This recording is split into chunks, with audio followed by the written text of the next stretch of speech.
సమస్త మానవాళి ఒక భిన్న యుగంలోకి ప్రవేశించింది. మన దరిద్ర వ్యాప్తంగా సకల సమాజాలు ఒకటి కాదు రెండు కాదు అనేక విధాలుగా మార్పులకు లోనవడం ప్రారంభమైంది. ఆ మార్పులు ఎటువంటివి? వాతావరణ మార్పు పర్యవసనాలు అవి.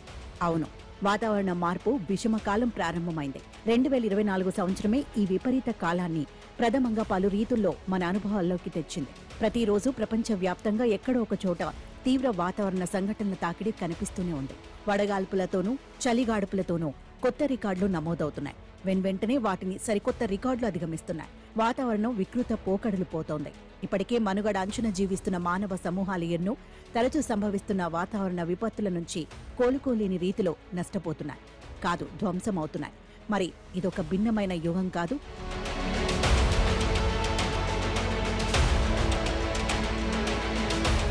శాస్త్రవేత్తలు ఈ వినూత్న కాలాన్ని ఆంథ్రోపోసిన్ యుగంగా అభివర్ణించారు. మానవుని కార్యకలాపాలు భూగ్రహ శీతోష్ణ పరిస్థితులు, పర్యావరణ వ్యవస్థలపై ఉపేక్షింపతగదని ప్రభావాలను నెరుపుతున్న కాలమిది. మానవునికి మరింత శ్రేయస్సును సమకూర్చేందుకు, మరింత సంపద సృష్టికి చేపట్టిన ప్రతి చర్య, వేసిన ప్రతి ముందడుగు నిరర్ధకమవుతున్న పాడు కాలమిది. అంతేకాదు, మానవులుగా పరస్పర సంబంధాలలో మనం ప్రవర్తిస్తున్న తీరుతెన్నులు వేగంగా మారిపోతున్న నిష్ఠూర కాలమిది. ఏది మంచి ఏది చెడు అనే విషయంలో లోకం పోకడలో అనూహ్యంగా ఉంటున్న రోజులివి. రాబోయే సంవత్సరాలలో సమస్త మానవ కార్యకలాపాలను మౌలికంగా మార్చివేయగల అధునాతన కృత్రిమ మేధ, సాంకేతికతల శక్తి సామర్థ్యాలలో మహా మార్పులు చోటు చేసుకుంటున్న నవీన కాలమిది. సమాజ వ్యవహారాలపై జనసామాన్యం చర్చల స్వభావాన్ని సైతం మనం మార్చివేశాం.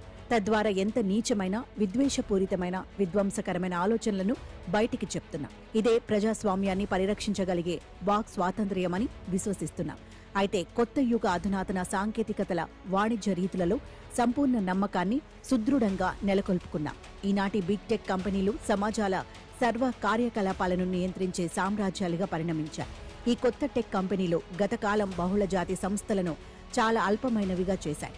కొత్త టెక్ కంపెనీలు దేశాల సరిహద్దులను అధిగమించి ప్రపంచవ్యాప్తంగా సమస్త ప్రజల జీవితాలను అనేక విధాలుగా ప్రభావితం చేస్తున్నాయి. ఇప్పుడు ఈ కంపెనీల అధిపతులే మార్పులకు చోదక శక్తులుగా ఉన్నారు. కేవలం సాంకేతికతలు, మీడియాలోనే కాకుండా రాజకీయాలలో సైతం కనీవిని ఎరుగని ప్రభావాన్ని నేర్పుతున్నారు. విధాన నిర్ణయాలను తీసుకునేది తామేనని, అవి ప్రజల ప్రయోజనాలను కాపాడేవిగా ఉంటాయనే భ్రమంలో చాలా ప్రభుత్వాలు ఉన్నాయి. వాస్తవమేమిటంటే, ప్రభుత్వ నిర్ణయాలను రూపొందించే ప్రక్రియలను ప్రభుత్వాలు చాలా వరకు గ్లోబల్ కన్సల్టెన్సీలకు, ఇన్వెస్ట్మెంట్ బ్యాంకులు, ప్రైవేటు కంపెనీలకు వదిలేశాయి. ప్రభుత్వ వ్యవస్థలు ప్రైవేటీకరణ అవుతున్నాయి. మనమంటే ప్రజలు కేవలం ప్రేక్షకులుగా మిగిలిపోతున్నాం. ప్రజాస్వామ్యం ఇంకా అంతమైపోలేదు. అయితే కార్పొరేట్ కంపెనీలు, వాటి వినియోగదారుల అంటే మీరు నేను మధ్య సంబంధాల ప్రభావంతో ప్రజాస్వామ్యం మౌలికంగా పరివర్తన చెందుతోంది. ఇదంతా వాతావరణ మార్పు విశ్వరూపం ప్రదర్శిస్తున్న కాలంలో సంభవిస్తోంది.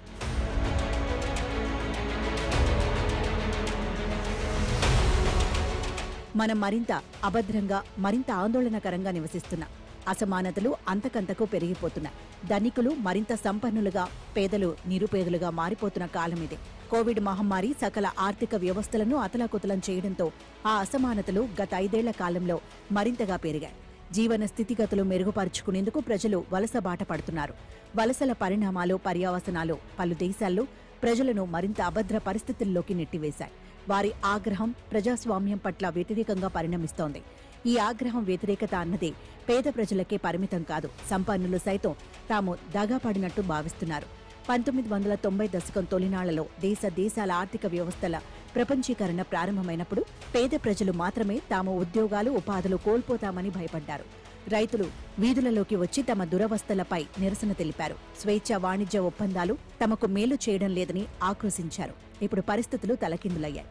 సంపన్న దేశాలలో అధునాతన సాంకేతికతలతో కార్మికులు ఇప్పటికే పెద్ద ఎత్తున ఉద్యోగాలు కోల్పారు. వారు క్రమంగా విద్యాధిక కూలీనులు, నిపుణులకు వ్యతిరేకులుగా మారుతున్నారు. సర్వీస్ రంగం అభివృద్ధితో అధికంగా లబ్ధి పొందుతున్నది విద్యాధికులు, నిపుణులేనని సామాన్య కార్మికులు విమర్శిస్తున్నారు. ఈ వర్గ వైషమ్యాల కారణంగా సమాజ శ్రేయస్సుకు దోహదం చేసే భావాలు తిరస్కరణకు గురవుతున్నాయి. జ్ఞాన సంచయం ప్రైవేట్ కంపెనీల ప్రయోజనాలనే కాపాడుతుందని ప్రజలు భావిస్తున్నారు. ప్రపంచ సంఘటిత సమాచార వ్యాపార వ్యవస్థలు ఇటువంటి పరిస్థితులను పెంచుతున్నాయి. ఈ అపసవ్య ధోరణులు శృతిమించుతున్నాయి. చివరకు సమస్త ప్రజల శ్రేయస్సును ప్రతికూలంగా ప్రభావితం చేస్తున్న వాతావరణ మార్పు వాస్తవాన్ని సంశయిస్తున్నారు. అమెరికా అధ్యక్షుడిగా డొనాల్డ్ ట్రంప్ రెండో రాకడతో అది మరింత తీవ్రమైంది.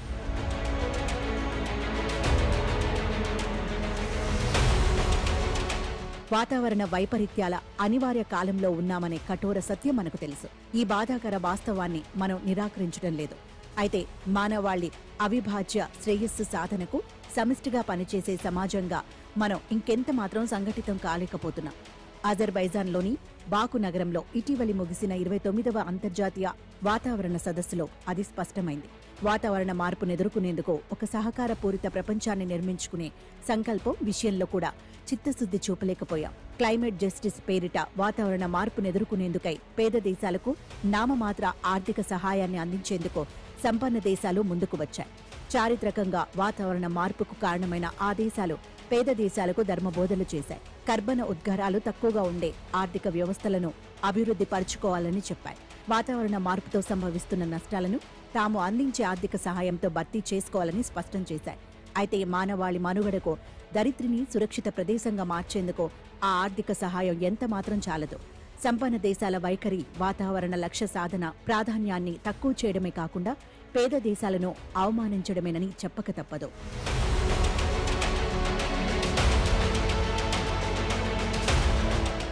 ఆర్థిక వ్యవస్థల ప్రపంచీకరణ ప్రారంభమైనప్పుడు ఒక సుస్థిర ప్రపంచ వ్యవస్థ ఏర్పడగలదనే ఆశాభావం నిండుగా వ్యక్తమైంది.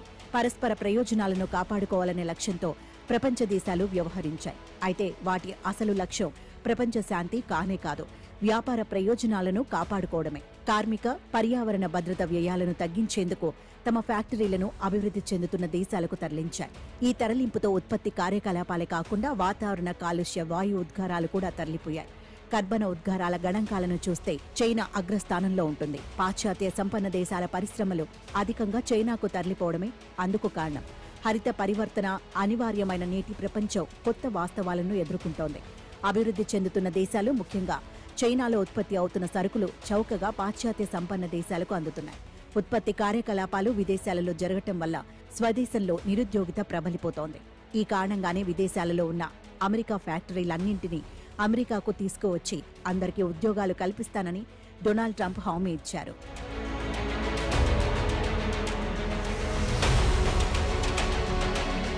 వాతావరణ మార్పు విషమ యుగం ప్రారంభమైన 2024 సంవత్సరంలోనే ప్రపంచవ్యాప్తంగా సమాజాలన్నీ ఒక భిన్న యుగంలోకి ప్రవేశించాయి.